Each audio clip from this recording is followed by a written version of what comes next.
வணக்கம். நான் கனி மார்த்தாண்டன். இன்றைய ஜோதிட வகுப்பில் நேற்றைய தொடர்ச்சியான 7ஆம் இடத்தில் இருக்கக்கூடிய ஒரு கிரகம் ஜாதகருக்கு என்ன பலனை தரும், எப்படிப்பட்ட ஒரு வாழ்க்கை துணை அந்த ஜாதகருக்கு கிடைக்கும் அப்படிங்கிறதுனுடைய பாகம் 2 அதனுடைய தொடர்ச்சி. இந்த பதிவில் நீங்கள் என்ன பார்க்க போகிறீங்க, 7ஆம் இடத்தில் இருக்கக்கூடிய குரு, சுக்கிரன், சனி, ராகு, கேது இந்த 5 கிரகங்கள் நின்றால் ஜாதகருக்கு என்ன மாதிரி ஒரு பலனை தரும் அப்படிங்கிறத பற்றி இந்த பதிவில் நீங்கள் பார்க்கலாம். இந்த பதிவில் நான் உங்களுக்கு ஒரு சந்தேகத்திற்கான விளக்கத்தையும் தர விரும்புகிறேன். நிறைய பேர் எனக்கு 7ஆம் இடத்துல எந்த கிரகங்களும் இல்லை, லக்கணத்திலையும் எந்த கிரகமும் இல்லை அப்படின்னு சொன்னால் என்ன பலன் அப்படின்னு கேட்டிருக்காங்க.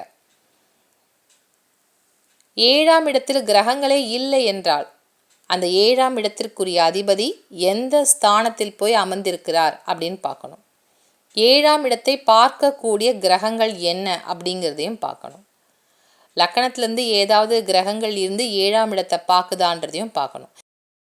7ஆம் இடத்தில் கிரகங்கள் இல்லாமல் காலியாக இருக்கு அப்படின்னு சொன்னால் இந்த களத்திர தோஷம், தார தோஷம் என்பது திருமண வாழ்வில் வராமல் ஒரு நல்ல நிலை இந்த ஜாதகருக்கு இருக்கு அப்படின்னு எடுத்துக்கலாம். 7ஆம் இடத்திற்குரிய அதிபதி எந்த இடத்துல போய் இருக்காரு, அவர் யாரு கூட சேர்ந்துருக்காருன்றதெல்லாம் பார்க்கணும். அதை பார்க்கும்போது தான் அந்த ஜாதகருக்கு எப்படிப்பட்ட ஒரு துணை அந்த ஜாதகருக்கு கிடைக்கும், அவருடைய குணம் என்ன, திருமண வாழ்க்கை எப்படி இருக்கும் அப்படிங்கிறதையும் தெரிஞ்சுக்கலாம். இப்போ 7ஆம் இடத்துல கிரகங்களே இல்லை அப்படின்னு சொன்னால் 2ஆம் இடத்தை பாருங்கள். 2ஆம் இடம் என்பது குடும்பஸ்தானம். இந்த ஸ்தானத்தில் ஏதாவது பாவ கிரகங்கள் இருக்கான்றதை பார்க்கணும். இப்போ 7ஆம் இடத்துல கிரகங்கள் இல்லை என்றால் திருமண வாழ்க்கையில் பிரச்சனைகள் இருக்காது. இருந்தாலும் 2ஆம் இடத்தில் என்ன கிரகங்கள் இருக்குன்னு பார்க்கணும். ஒருவேளை பாவ கிரகங்கள் இருந்தாலும் சரி, இல்லை மறைவு ஸ்தானங்களுக்குரிய அதிபதிகள் 2ஆம் இடத்துல வந்து நிற்கிறாங்க அப்படின்னு சொன்னால் குடும்ப வாழ்க்கையில் பிரச்சனைகள் வரலாம். மற்றபடி அதிகமான பிரச்சனைகள் இல்லாத ஒரு ஜாதகர் அப்படின்னு எடுத்துக்கலாம். லக்கணத்திற்கு 7ஆம் இடத்தில் குரு தனித்திருந்தால் அந்த ஜாதகருக்கு அமையக்கூடிய வாழ்க்கை துணையானவர் மிகவும் பண்பான, கட்டுப்பாடு, கண்ணியம் நிறைந்த ஒரு துணை அந்த ஜாதகருக்கு மனைவியாக கிடைப்பார். அழகு, பண்பு எல்லாம் நிறைஞ்ச ஒரு துணை கிடைக்கும். தெய்வ நம்பிக்கையும் அதிகமாக இருக்கக்கூடியவராக இருப்பாங்க. சில பெண்கள்லாம் வீட்டில் இருக்க பெரியவங்கள மதித்து நடக்க மாட்டாங்க, அவங்க சொல்கிறதெல்லாம் கேட்க மாட்டாங்க. ஆனால் இந்த 7ஆம் இடத்தில் குரு இருக்க வருகின்ற வாழ்க்கை துணையானவர் எப்படி இருப்பாங்கன்னா, வீட்டில் இருக்கவங்களாம் அனுசரித்து போவாங்க. பெரியவர்களுக்கு அதிகப்படியான ஒரு மரியாதை தரக்கூடியவங்களாக இருப்பாங்க. அவங்க என்ன சொல்கிறாங்களோ அவங்க சொல்லக்கூடிய விஷயங்களை, அது ஆச்சாரம், அனுஷ்டானம், பூஜை, புனஸ்காரம் இந்த விஷயங்களில் எந்த விதமான குறையும் இல்லாமல் பெரியவர்கள் எப்படி செய்கிறாங்களோ அந்த சம்பிரதாயத்தை அப்படியே கடைபிடிக்கக்கூடியவர்களாக இருப்பாங்க. திருமணத்திற்கு பிறகுதான் இந்த ஜாதகருடைய வசதி வாய்ப்புகள் எல்லாமே பெருக ஆரம்பிக்கும். பணத்தை பற்றி பிரச்சனையே இல்லாமல் இருப்பாங்க. அது வரைக்கும் பிரச்சனைகள் இருந்தாலும் திருமணத்திற்கு பிறகு இந்த ஜாதகருக்கு எல்லா விஷயத்துலையும் யோகமாக இருக்கும். பணத்தை பற்றி எந்த விதமான பிரச்சனையுமே இந்த ஜாதகருக்கு இருக்காது. மனைவி வந்த பிறகு வாழ்க்கையினுடைய அடுத்த கட்டம் அவருக்கு உயர்வு நிலையை தரும். 7ஆம் இடம் என்பது கேந்திரஸ்தானம். அப்படின்னா கேந்திரஸ்தானத்தில் சுப கிரகம் வந்து இருக்கின்ற பொழுது அவர் கேந்திராதிபத்திய தோஷத்தை தருவார்னு ஏற்கனவே சொல்லியிருக்கேன். அதனால் 7ஆம் இடத்தில் குரு இருக்கின்ற பொழுது ஏதாவது ஒரு குறை, அந்த திருமண வாழ்வில் ஏதாவது ஒரு குறையை தரக்கூடியதாகவும் அமையும். ஒருவேளை அந்த குருவுடன் சந்திரனும் சேர்ந்து 7ஆம் இடத்தில் இருந்தால் குழந்தை பிறப்பில் தாமதம், தடை ஏற்படக்கூடிய வாய்ப்புகள் மிக அதிகம். லக்கணத்திற்கு 7ஆம் இடத்தில் குரு இருந்தால் அவர் லக்கணத்தை முழு பார்வையாக பார்ப்பார்.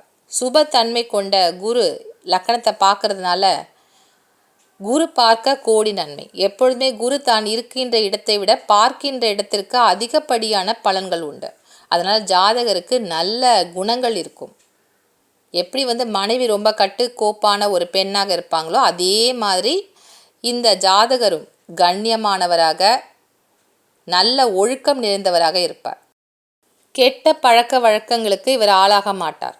அப்படியே வந்து கெட்ட விஷயங்கள், இல்லை நண்பர்கள், தவறான நண்பர்களுடன் சேரணும், அவர்களுடன் பழகணும்னு இந்த ஜாதகர் நினச்சாலும் அவர்கள் இந்த ஜாதகரை சேர்த்துக்க மாட்டாங்க. வேண்டாண்டா, அவன் ரொம்ப நல்லவன், நம்மக்குள்ளே சேர வேண்டாம், அது நமக்கு சரியாக வராது அப்படின்னு சொல்லி அந்த மாதிரி ஒரு கெட்ட பழக்கங்கள் இருக்க நண்பர்கள் கூட இவங்க சேர்க்க மாட்டாங்க. பொருளாதாரத்தில் எப்பொழுதுமே இந்த ஜாதகருக்கு ஒரு திருப்தியான ஒரு நிலை இருக்கும்.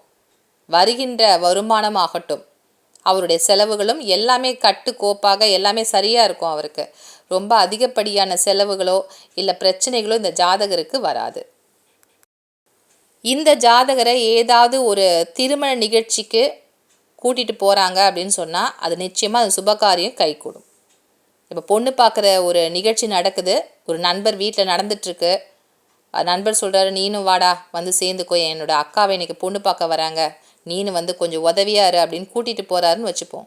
இவருக்கு 7ஆம் இடத்துல குரு இருக்கிறதுனால இவருடைய யோகமானது ஒரு சுபகாரியத்தை நடத்தி தரும். அதனால் இந்த மாதிரி ஒரு யோகம் இருக்கிறவங்கள இதை மாதிரி சுபகாரிய பேச்சுகள்லாம் நடக்கும்போது கூட வச்சுக்கோங்க. நிச்சயமாக திருமண வாய்ப்புகள், யாருக்காவது சுபகாரியம் கை கூடணும் அப்படின்னு சொன்னால் நிச்சயமாக நடக்கும். ஆன்மீக தேடல் அதிகமுள்ள ஒரு ஜாதகர். கோவில் குலன்னு தேடி தேடி கடவுளை போய் கும்பிட்டுட்டு வருவாங்க. ஒரு புதுசாக ஒரு கோயிலை பற்றி யாராவது சொன்னாங்க அப்படின்னு சொன்னால் உடனே அந்த கோயிலுக்கு போகணும் அப்படின்ற ஆர்வம் இந்த ஜாதகருக்கு ரொம்ப அதிகமாக இருக்கும். ஆன்மீக தேடல், கடவுளை போய் பார்க்கணும், நம்ம எதுக்காக பிறந்தோம், ஏன் பிறந்தோம், என்ன பாவம் பண்ணோம், அது எப்படி தொலைக்கணும், இப்படி ஏகப்பட்ட தேடல், தான் யார் என்று அறியக்கூடிய ஒரு தேடல் இந்த ஜாதகருக்குள் மிக அதிகமாக இருக்கும். லக்கணத்திற்கு 7இல் சுக்கிரன் இருந்தால் என்ன பலன்? ஒரு விதத்தில் பார்த்தா சுக்கிரன் வந்து 7ஆம் இடத்துல அமர்ந்தால் ஒரு நல்லது நடக்கும். அதே நேரத்தில் சுக்கிரன் இருக்கிறது ஒரு மிகப்பெரிய ஒரு தோஷத்தையும் தரக்கூடிய ஒரு அமைப்பு.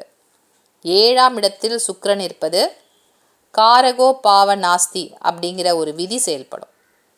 தன்னுடைய காரகமான 7ஆம் இடத்தில் களத்திரக்காரனான சுக்கிரன் வந்து இருக்கும்போது தார தோஷத்தை அந்த ஜாதகருக்கு ஏற்படுத்துவார். இது வந்து தோஷ அமைப்பு. கல்யாணத்துக்கு பொண்ணு தேடினா அந்த 7ஆம் இடத்துல சுக்கிரன் இருக்குன்னா யாருமே பொண்ணு கொடுக்கறதுக்கு ரொம்ப யோசிப்பாங்க. நம்ம பொண்ணு அங்கே போய் நல்லா இருப்பாளா, இல்லை அவளுக்கு ஏதாவது கண்டங்கள் வருமா, இந்த பொண்ணை கொடுக்கலாமா வேண்டாமா, பையன் நல்லா தான் இருக்காரு, நல்லா பேசுகிறாரு, ஆனால் நம்ம பொண்ணை எப்படி கொடுக்கறது, அவளுடைய வாழ்க்கை எப்படி இருக்கும், அவளுடைய ஆயுள் எப்படி இருக்கும் அப்படின்னு நினச்சி பெரியவங்க ரொம்ப யோசிப்பாங்க. திருமண வாழ்க்கையில் இந்த 7ஆம் இடத்தில் இருக்கக்கூடிய சுக்கிரன் என்ன நன்மையை தருவார் அப்படின்னு பார்த்தீங்கன்னா, ரொம்ப அழகான ஒரு மனைவி, பார்க்கறதுக்கு ரொம்ப அழகாக இருப்பாங்க, அப்படி ஒரு துணை இந்த ஜாதகருக்கு கிடைக்கும். வரக்கூடிய துணைவியானவர் பணக்கார பெண்ணாக இருப்பார். பணக்கார குடும்பத்திலேருந்து அந்த பெண் அமையும். இவர்களுடைய வாழ்க்கையில் பொருளாதாரம் என்பது ஒரு பிரச்சனையாகவே இருக்காது. ஆடம்பர தேவைகள் அனைத்துமே பூர்த்தியாகக்கூடிய ஒரு திருமண வாழ்க்கை. அப்போ பிரச்சனை எப்படி தான் அமையும் அப்படின்னு பார்த்தீங்கன்னா, வரக்கூடிய துணைவிக்கு ஏதாவது உடல் நலத்தில் எப்பொழுதும் ஒரு பிரச்சனை ஏற்படக்கூடிய ஒரு அமைப்பு இந்த 7ஆம் இடத்துல சுக்கிரன் இருக்கிறதுனால. அதனால் அவர்களால் அந்த இல்லற வாழ்க்கையில் ஒரு சந்தோஷத்தை காண்பது சற்று கடினமானதாக இருக்கும். எப்படி 7ஆம் இடத்தில் இருக்கக்கூடிய குரு வந்து அந்த ஜாதகருக்கு திருமணத்திற்கு பிறகு ஒரு யோகத்தை தருவாரோ, அதே மாதிரி சுக்கிரன் வந்து 7ஆம் இடத்துல இருக்காரு அப்படின்னு சொன்னால் அந்த ஜாதகருக்கு திருமண வாழ்க்கைக்கு பிறகுதான் பல்வேறு யோகங்கள், நல்ல செல்வாக்கு, பதவி எல்லாமே கிடைக்கும். சுக்கிரனாலே பணம் தான். அதனால் அந்த ஜாதகருக்கு பொருளாதாரத்தில் ஒரு நல்ல முன்னேற்றம் திருமணத்திற்கு பிறகு அமையக்கூடிய வாழ்க்கையிலிருந்து கிடைக்கும். 7ஆம் இடத்தில் இருக்கக்கூடிய சுக்கிரனால் இந்த ஜாதகருக்கு என்ன பலன் கிடைக்கும் அப்படின்னு பார்த்தீங்கன்னா, இந்த ஜாதகர் எப்பொழுதுமே வந்து தன்னை வந்து சரியாக நேர்த்தியாக அந்த உடை அலங்காரம் எல்லாமே வந்து சரியாக இருக்கணும் அப்படின்னு நினைப்பாங்க.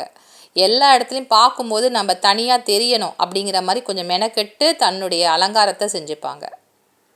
இந்த ஜாதகருக்கு இயல்பாகவே பெண்களிடம் ஒரு வசீகரம் இருக்கும்.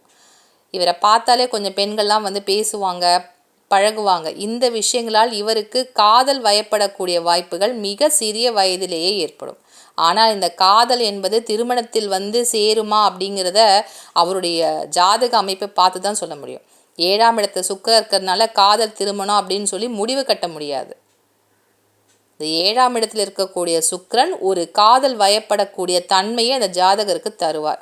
அதனால் பார்த்தீங்கன்னா, பள்ளிக்கூட வகுப்பில் படிக்கும்போதே எனக்கு இந்த பொண்ணு மேலே ஒரு காதல் இருந்துச்சுன்னு சொல்லுவாங்க. அதுக்கப்புறம் காலேஜ் படிக்கும்போது ஒரு காதல் இருந்துச்சு அப்படின்பாங்க. இல்லை வேலைக்கு போகும்போதும் இப்படி எல்லா இடத்துலையும் ஏதாவது ஒரு தொடர்புகள் இந்த ஜாதகருக்கு இருந்து கொண்டே இருக்கும். 7ஆம் இடத்தில் சுக்கிரன் மட்டும் இல்லாமல் கூடவே கேது சேர்ந்து இருக்கு அப்படின்னு சொன்னால் இவர் காதலிச்சாலும் அந்த காதல் கைகூடாது. 7ஆம் இடத்துல கேதுவோட சேர்ந்து இருந்தா. இல்லை அதையும் மீறி திருமண வாழ்க்கை அமைது அப்படின்னு சொன்னால் அந்த பெண்ணினுடைய ஆயுளுக்கு ஒரு கண்டம் ஏற்படலாம். இது சுக்கிரனுடன் கேது சேர்ந்து 7ஆம் இடத்தில் இருப்பவர்களுக்கு ஏற்படக்கூடிய ஒரு விதி. லக்கணத்திற்கு 7ஆம் இடத்தில் சனி இருந்தால் என்ன பலன்? லக்கணத்திற்கு 7ஆம் இடத்தில் சனி என்பவர் மந்தக்காரகன் அப்படிங்கிறதுனால திருமண வாழ்க்கை ரொம்ப எளிதில் கிடைக்காது. கொஞ்சம் கால தாமதம் நிச்சயமாக ஆகும். என்ன மாதிரி நீங்கள் போராடினாலும் ஒரு இள வயசு காலத்தில் திருமணம் என்பது இந்த ஜாதகருக்கு அமையாது. இந்த தாமதமான திருமணம் நடைபெற்றாலும் இல்லை சீக்கிரமாகவே கல்யாணம் ஆனாலும் சரி, இந்த மன வாழ்க்கை என்பது பல பிரச்சனைகளுக்கு இருக்கும். ஏன்னா சனி என்பவர் 7ஆம் இடத்துல ஆகிய கேந்திர அப்படிங்கிற இடத்துல இருக்கிறதுனால இதற்கு ஒரு விதி அமைப்பு இருக்குது. காசி ஜாதகம் என்ற அமைப்பு இருக்குது. அது வரைக்கும் அவருக்கு பிரச்சனையே இல்லாத ஒரு வாழ்க்கை வாழ்ந்தாலும் திருமணத்திற்கு பிறகு ஏண்டா கல்யாணம் பண்ணிக்கிட்டோம், எங்கேயாவது காசி ராமேஸ்வரம் போயிடலாமா அப்படிங்கிற மாதிரி ஏதாவது ஒரு பிரச்சனைகள் தொடர்ந்த வண்ணம் இந்த ஜாதகருக்கு இருக்கும். அது மனைவியால் வரும் அப்படின்னு நான் சொல்ல வரல. திருமணத்திற்கு பிறகு இவருக்கு பல்வேறு விதமான பிரச்சனைகளும் தேடி வரும். ஏன்னா 7ஆம் இடம் என்பது களத்திரஸ்தானம். அதில் 7ஆம் இடத்துல சனியும் இருக்காருன்னா அது காசி ஜாதகம். இந்த அமைப்பு இருக்கின்றவர்களுக்கு காசிக்கு போய் பாவத்தை தொலைச்சாதான் நம்மளுக்கு சந்தோஷமும் நிம்மதியும் கிடைக்கும், அப்பாடான்னு பெருமூச்சு விட முடியுன்ற அளவுக்கு இருக்கும்.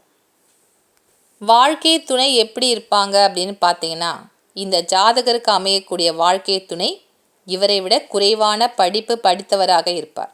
பெண்ணாக இருந்தாலும் சரி ஆணாக இருந்தாலும் சரி. 7ஆம் இடத்துல சனி இருக்குது அப்படின்னு சொன்னால் இந்த ஜாதகரை விட குறைவான படிப்பு படித்தவங்களாக இருப்பாங்க.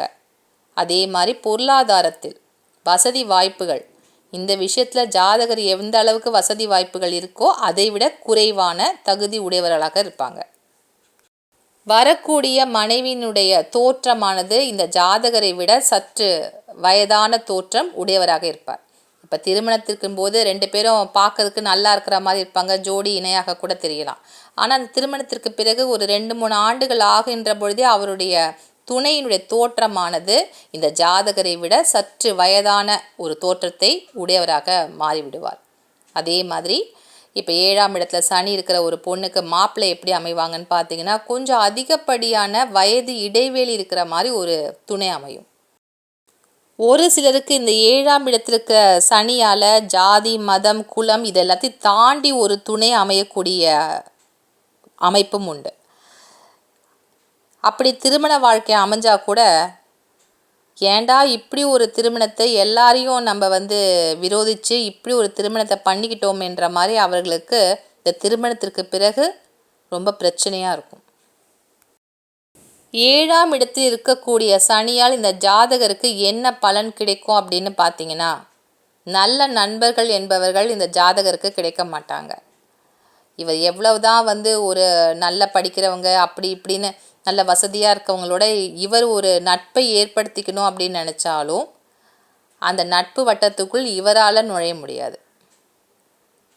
7ஆம் இடத்துல இருக்கக்கூடிய சனி இந்த ஜாதகருக்கு அவருக்கு கீழே இருக்கிறவங்களுக்கு அவங்களோட தான் ஒரு நட்பு வட்டத்தை ஏற்படுத்தி தருவார்.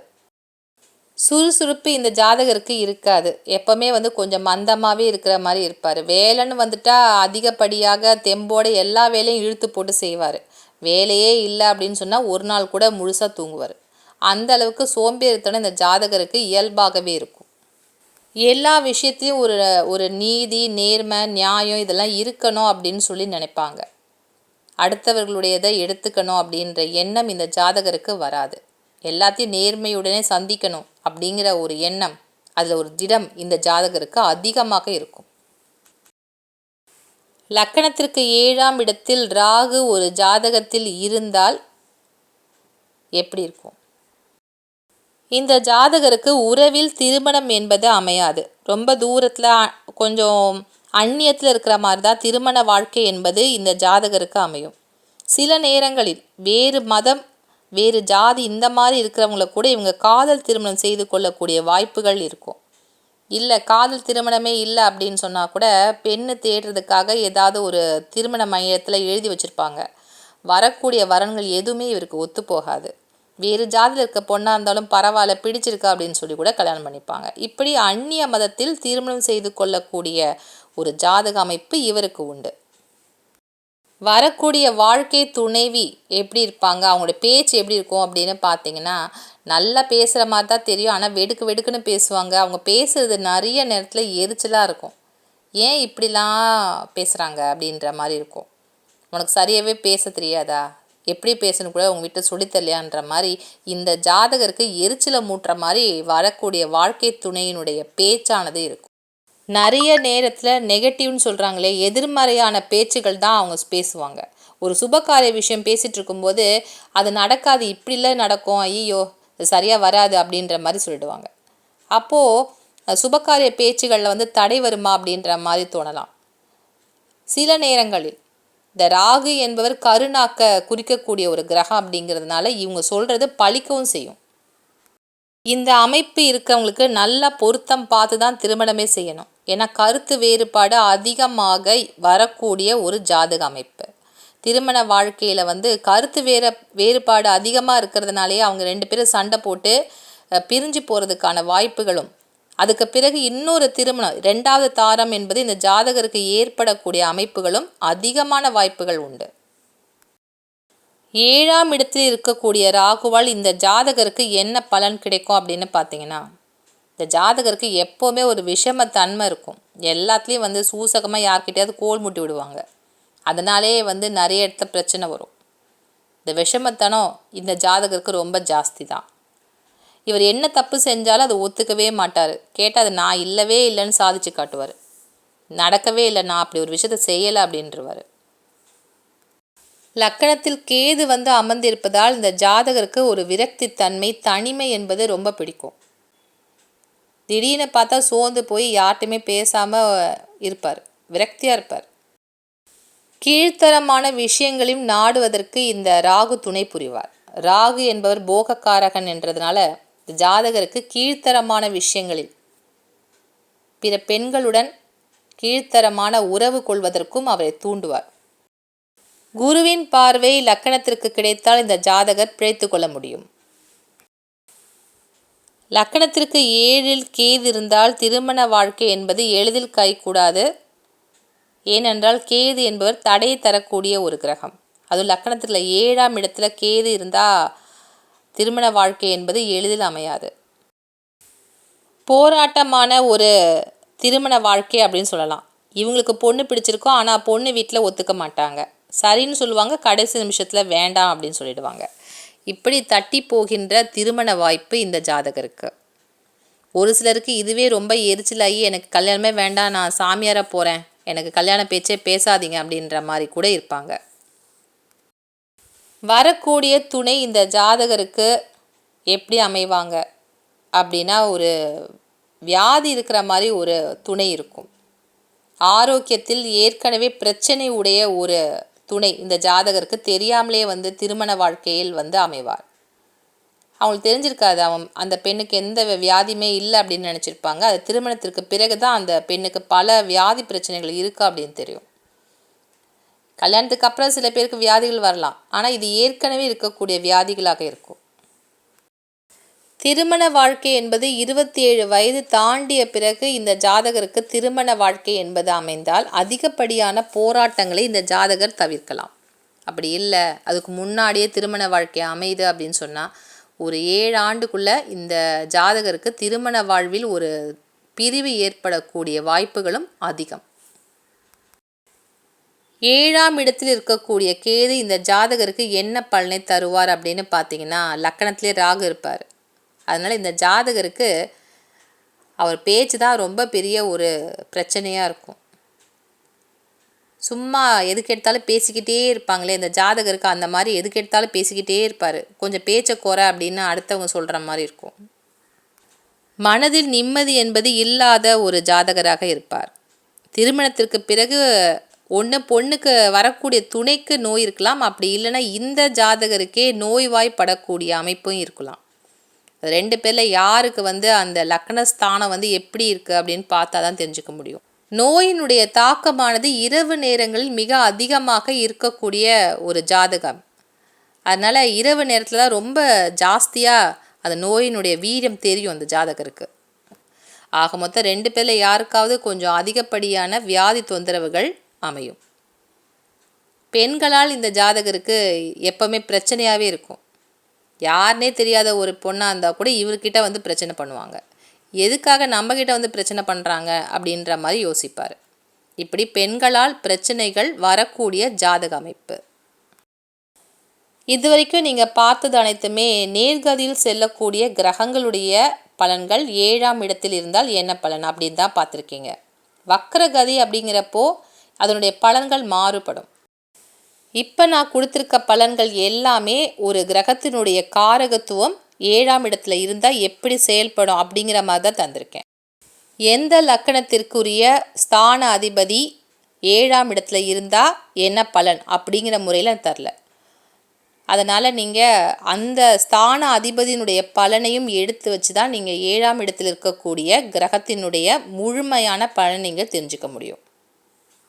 7ஆம் இடத்தை எந்த கிரகங்கள் எல்லாம் பார்க்குது, இந்த 7ஆம் இடத்தில் இருக்கக்கூடிய ஸ்தான அதிபதி எந்த இடத்துல போய் இருக்கார், அவருக்கு எந்த கிரகங்களுடைய பார்வைகள் கிடைக்குது, எந்த கிரகங்களுடன் சேர்க்கை சேர்ந்து இருக்கார், இதெல்லாம் தெரிஞ்சுக்கிட்டால் தான் முழுமையான ஒரு 7ஆம் இடத்திற்குரிய பலன்கள் கிடைக்கும். வக்ரகதியில் கிரகங்கள் இருக்கின்ற பொழுது என்ன பலனை தரும் அப்படின்னு விரைவில் உங்களுக்கு அதற்கான ஒரு ஜோதிட வகுப்பு நான் தரேன். மீண்டும் நல்ல பல விஷயங்களுடன் உங்களை சந்திக்கின்றேன். நன்றி, வணக்கம்.